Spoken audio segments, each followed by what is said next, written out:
एक बार की बात है, किसी जंगल में एक कौवा रहता था। वो बहुत ही खुश था, क्योंकि उसकी ज्यादा इच्छाएं नहीं थीं। वह अपनी जिंदगी से संतुष्ट था। लेकिन एक बार उसने जंगल में किसी हंस को देख लिया और उसे देखते ही सोचने लगा कि ये प्राणी कितना सुंदर है। ऐसा प्राणी तो मैंने पहले कभी नहीं देखा। इतना साफ और सफेद। यह तो इस जंगल में औरों से बहुत सफेद और सुंदर है, इसलिए यह तो बहुत खुश रहता होगा। कौवा हंस के पास गया और पूछा, भाई तुम इतने सुंदर हो, इसलिए तुम बहुत खुश होगे। इस पर हंस ने जवाब दिया, हाँ मैं पहले बहुत खुश रहता था, जब तक मैंने तोते को नहीं देखा था। उसे देखने के बाद से लगता है कि तोता धरती का सबसे सुंदर प्राणी है। हम दोनों के शरीर का तो एक ही रंग है, लेकिन तोते के शरीर पर दो दो रंग है। उसके गले में लाल रंग का घेरा और वो सूर्ख हरे रंग का था। सच में वो बेहद खूबसूरत था। अब कौवे ने सोचा कि हंस तो तोते को सबसे सुंदर बता रहा है, तो फिर उसे देखना होगा।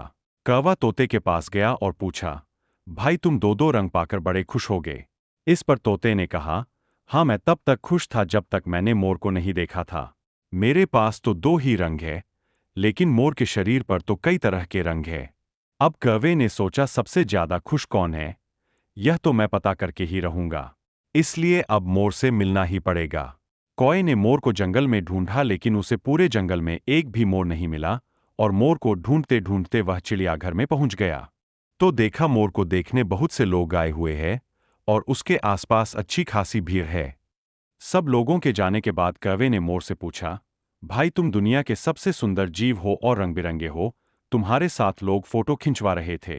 तुम्हें तो बहुत अच्छा लगता होगा और तुम तो दुनिया के सबसे खुश जीव होगे। इस पर मोर ने दुखी होते हुए कहा, भाई अगर सुंदर हूं तो भी क्या फर्क पड़ता है। मुझे लोग इस चिड़ियाघर में कैद करके रखते हैं, लेकिन तुम्हें तो कोई चिड़ियाघर में कैद करके नहीं रखता और तुम जहां चाहो अपनी मर्जी से घूम फिर सकते हो। इसलिए दुनिया के सबसे संतुष्ट और खुश जीव तो तुम्हें होना चाहिए, क्योंकि तुम आजाद रहते हो। कौवा हैरान रह गया, क्योंकि उसके जीवन की अहमियत कोई दूसरा बता गया। लेकिन हम उसकी अहमियत समझकर खुश नहीं होते। लेकिन दूसरों की छोटी खुशी भी हमें बड़ी लगती है, जबकि हम अपनी बड़ी खुशियों को इग्नोर कर देते हैं।